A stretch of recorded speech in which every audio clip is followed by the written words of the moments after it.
Allah Bapa dalam surga, kami bersyukur kepadamu. Hari ini Engkau sungguh luar biasa. Engkau memanggil kami untuk berada di dekatmu, terutama dalam masa Prapaskah ini. Hari ini Engkau mengajarkan kepada kami untuk bisa memiliki semangat masa Prapaskah yang terbaik, yaitu merasakan kemurahan dan belas kasih daripadamu, dan juga semangat untuk bisa saling mengampuni. Kami mohon dampingilah kami, semoga segala sesuatu yang kami dengar dalam pengajaran, renungan, dan doa bersama ini boleh membantu kami untuk bertumbuh semakin dekat dengan Engkau. Demi Kristus Tuhan dan pengantara kami. Amin. Amin. Dalam nama Bapa dan Putra dan Roh Kudus. Amin. Amin. Baik seluruh keluarga besar LPF yang saya kasih dalam Kristus, kita berjumpa lagi hari ini hari Senin di awal bulan Maret, tapi juga di awal pekan yang kedua dalam masa Prapaskah kita. Di mana dalam pekan kedua ini fokus perhatian kita adalah pada Yesus yang menampakkan kemuliaan dan bagaimana kita semua sebagai anak-anak Tuhan itu dibantu untuk bisa ikut menampakkan kemuliaan Tuhan itu kepada sesama kita yang lain. Dan terutama, ya, tentu saja salah satunya adalah semangat untuk merasakan kasih dan kemurahan Tuhan, dan juga yang lebih tinggi lagi adalah semangat untuk mengampuni, yang memang menjadi pesan yang indah dalam masa Prapaskah ini. Seperti biasa, saya menyiapkan bahan untuk membagikannya,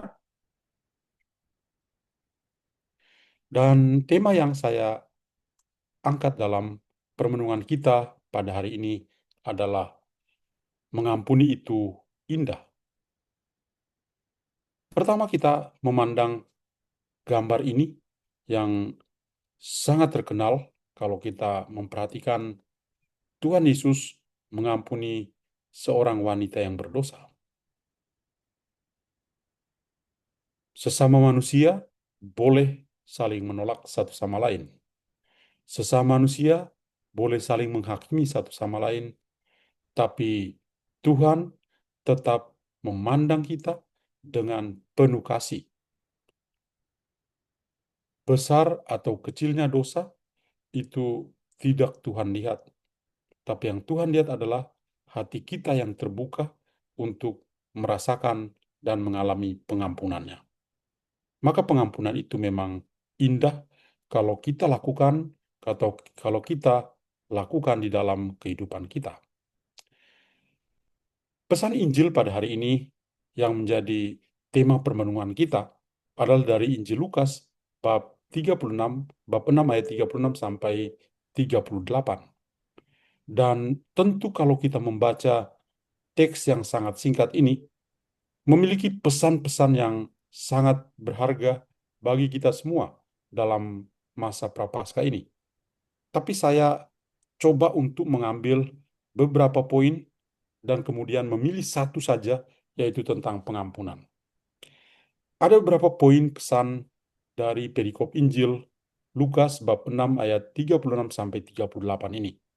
Yang pertama adalah Tuhan Yesus berbicara tentang belas kasih, misericordia. Belas kasih itu Tuhan menghendaki supaya para pengikut Kristus, Anda dan saya, itu semakin didorong untuk menunjukkan kasih sayang atau belas kasih yang penuh dengan kelembutan. Karena ini adalah sifat utama dari Allah sendiri. Allah itu panjang sabar dan besar kasih setianya. Yohanes mengatakan Allah itu adalah kasih, gadis love, Dio e amore. Jadi sifat inilah yang perlu juga kita miliki, terutama perasaan belas kasih seperti yang Tuhan tunjukkan sendiri kepada kita. Pesan yang kedua adalah untuk bisa membuat belas kasih itu lebih bermakna, kita diajak untuk belajar berhenti sejenak, bahkan berhenti selama-lamanya dari sikap saling menghakimi satu sama lain, bahkan saling mengutuk satu sama lain. Menghakimi dan mengutuk itu kedua hal yang selalu berjalan bersama-sama. Ramai loh kalau saling menghakimi dan ditambah embelnya di belakang saling mengutuk. Perikop yang kita dengar dari Lukas 6:36 sampai 38 itu coba untuk memperingatkan kita semua terhadap sikap menghakimi atau penghakiman yang keras dan terkadang berbau kritis, dan coba untuk menjanjikan bahwa menahan diri dari mengutuk akan mencegah diri kita sendiri dari kutukan. Kalau kita tidak menghakimi orang lain tidak akan menghakimi kita. Kalau kita tidak mengutuk orang lain juga tidak akan mengutuk kita. Ini adalah hukum emas yang perlu kita miliki. Bagaimana kita menghakimi orang lain dan kita menghendak supaya orang jangan menghakimi kita. Kita harus bersikap adil. Pesan yang ketiga, mengampuni dan memberi. Tuhan Yesus mengajarkan bahwa pengampunan akan membawa pengampunan sebagai balasan. Artinya, kalau saya mengampuni, saya juga akan diampuni. Bagaimana mungkin saya memohon pengampunan, tapi saya sendiri tidak mampu untuk mengampuni? Ini yang selalu terjadi ketika kita pergi mengaku dosa, dan sampai di sana kita lalu memohon, Tuhan ampunilah saya sebab saya orang berdosa ini. Tapi kemudian kita sendiri mengatakan, saya itu sulit dan tidak akan mengampuni orang yang bersalah kepada saya. How come? Kalau Anda memohon pengampunan dari Tuhan, silakan Anda juga punya kemampuan untuk bisa mengampuni. Anda tidak hanya bisa memohon supaya diampuni, Anda juga harus mampu untuk mengampuni. Itu prinsip Kristiani. Maka benar sekali ya, kalau kita mengampuni, maka akan membawa pengampunan sebagai balasan. Dan juga kedermawanan kita. Kita punya kebaikan hati. Itu akan membawa berkat yang melimpah. Dan ini dijelaskan sebagai ukuran yang baik itu ditekankan dan diguncangkan, atau ditekan atau diguncang, dan akan melimpah. Jadi itu eh, hal yang poin kita adalah tentang pengampunan dan saling memberi. Dan yang terakhir adalah hubungan timbal balik. Prinsip inti adalah bahwa ukuran yang digunakan untuk orang lain, baik itu belas kasih atau kerahiman, penilaian atau penghakiman, atau juga pemberian, adalah ukuran-ukuran yang sama yang akan digunakan untuk diri kita sendiri. Apa yang kita lakukan itu seperti bumerang, akan kembali kepada kita. Nah, ini adalah beberapa poin penting dari perikop Injil yang memang singkat, padat, dan sangat jelas, dan betul-betul mencubit kita sampai pipi kita kemerahan. Saya ambil hanya satu, yaitu tentang mengampuni. Forgive as God is forgiven you. Surat para jemaat di Kolose, bab 3 ayat 13, dari tulisan Santo Paulus. Tuhan Yesus berkata, ampunilah dan kamu akan diampuni. Hai orang-orang LPF, kita ini selalu mendoakan orang-orang lain. Kita ini selalu diminta untuk mendoakan supaya orang-orang lain bisa berdamai, bisa saling mengampuni. Tapi hari ini Tuhan Yesus mengatakan pada kita, hei orang-orang LPF, ampunilah dan kamu pun akan diampuni. Percuma kalau kita berdoa, mendoakan orang lain untuk saling berdamai, but kita itu sulit sekali untuk mengampuni. Tuhan adalah sumber pengampunan kita. Tuhan itu sumbernya.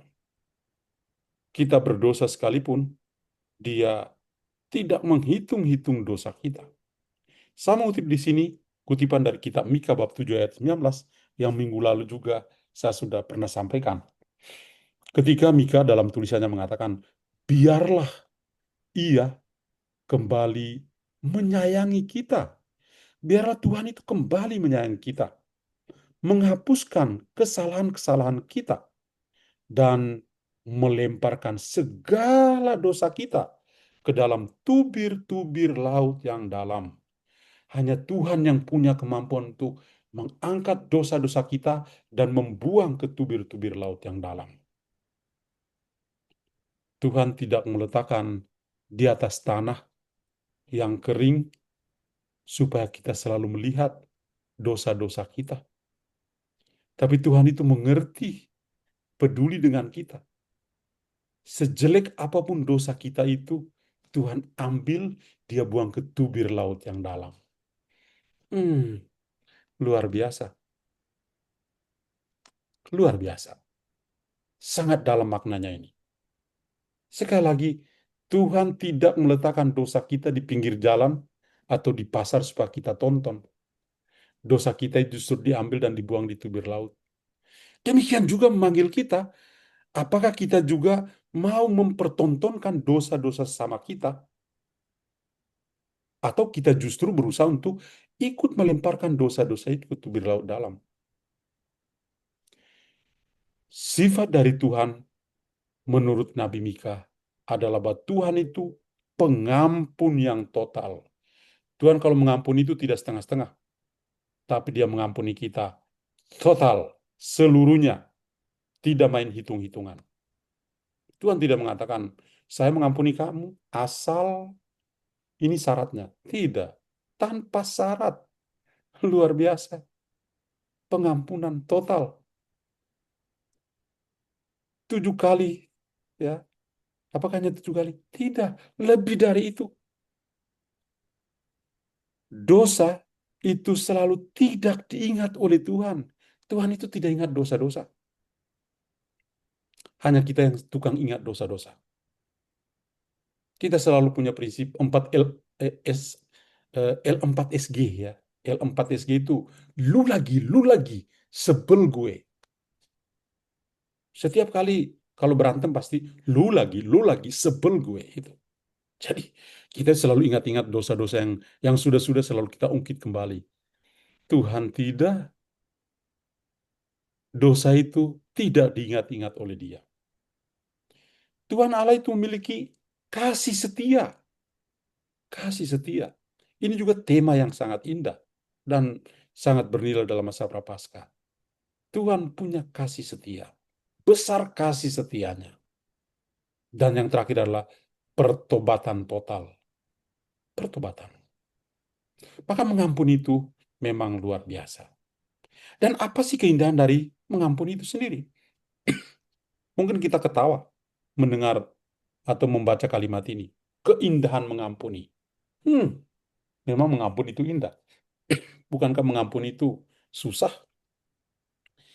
Tapi ternyata mengampuni itu sebenarnya indah loh. Kalau kita lakukan bukan dengan otak kita, bukan dengan mulut kita, bukan hanya sekedar dengan tangan kita, tapi dengan hati kita. Mengampuni dari dalam hati. Pengalaman pengampunan dari Tuhan. Kita itu bisa mengampuni kalau kita sungguh-sungguh sudah merasakan pengampunan itu dari Tuhan. Sorry. Pengampunan itu, kalau kita sudah merasakan bahwa kita diampuni oleh Tuhan, kita juga pasti bisa mengampuni. Itu keindahannya. Kalau kita tidak mengalami pengampunan dari Tuhan, kita juga belum menikmati keindahan pengampunan itu. Kalau Tuhan sudah mengampuni kita, dengan sendirinya kita juga akan bisa mengampuni sesama kita. Yang kedua, keindahan pengampunan adalah pembebasan emosi kita. Pengampunan itu membebaskan hati dari kepahitan, dari amarah, dari keinginan balas dendam yang melelahkan kita. Itu yang sering terjadi. Karena kita belum sampai pada pembebasan emosional, maka yang ada pada kita selalu ada marah, ingin balas dendam, dan sampai kita menjadi lelah loh. Kita jadi lelah. Yang ketiga, keindahan dari pengampunan atau mengampuni adalah anugerah kasih. Pengampunan itu seringkali merupakan tindakan yang tidak pantas untuk kita terima karena memang kita, aduh, karena kita juga orang berdosa. Tapi kita mau meniru kasih dari Tuhan tanpa syarat dan belas kasih itu sendiri. Tuhan yang mengasihi kita dan Tuhan yang menunjukkan belas kasih, compassion itu kepada kita. Satu lagi adalah, yang keempat adalah, keindahan dari mengampuni adalah kekuatan transformatif. Mengampuni itu punya daya berubah. Pengampunan itu bisa mengubah rasa sakit yang menjadi empati. Dari sakit menjadi empati. Ya, ini sangat indah. Dan belas kasihan kemudian bisa memungkinkan setiap pribadi untuk melampaui luka masa lalu. Bisa melampaui luka masa lalu. Jadi, pengampunan itu punya daya transformatif yang luar biasa. Yang berikut, pemulihan. Ini pengampunan itu memperbaiki relasi yang sudah rusak, entah relasi kita dengan Tuhan maupun relasi dengan sama, dan bisa menyembuhkan jiwa kita. Ini memang sangat psikologis, tapi kita bisa melakukan itu dalam hidup. Fokus kita itu bukan lagi pada masa lalu, tapi pada masa depan. Yang lalu biarlah berlalu. Lihatlah ke depan. Ini memungkinkan setiap pribadi untuk bisa berhenti berjuang melawan masa lalu dan coba untuk menata hidup, mulai membangun masa depan yang lebih baik. Tujuan kita yang lebih baik itu yang kita cari. Itulah beberapa keindahan dari mengampuni. Indah kalau kita boleh melakukannya. Tidak akan indah kalau kita tidak bisa melakukan ini. Berat sih berat, tapi kita coba untuk melakukannya.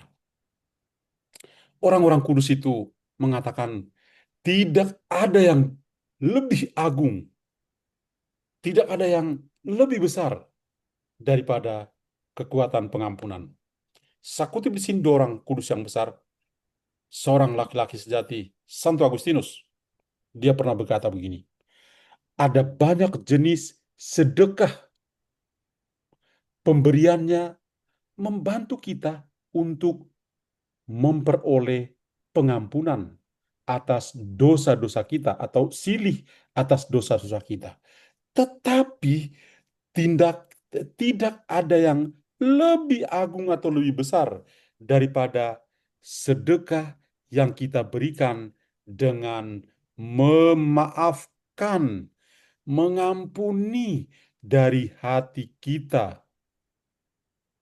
dari hati kita, dosa yang telah dilakukan oleh seorang terhadap kita. Jauh lebih itu. Kita boleh memberi. Dalam masa prapaskah, sedekah kita boleh memberi.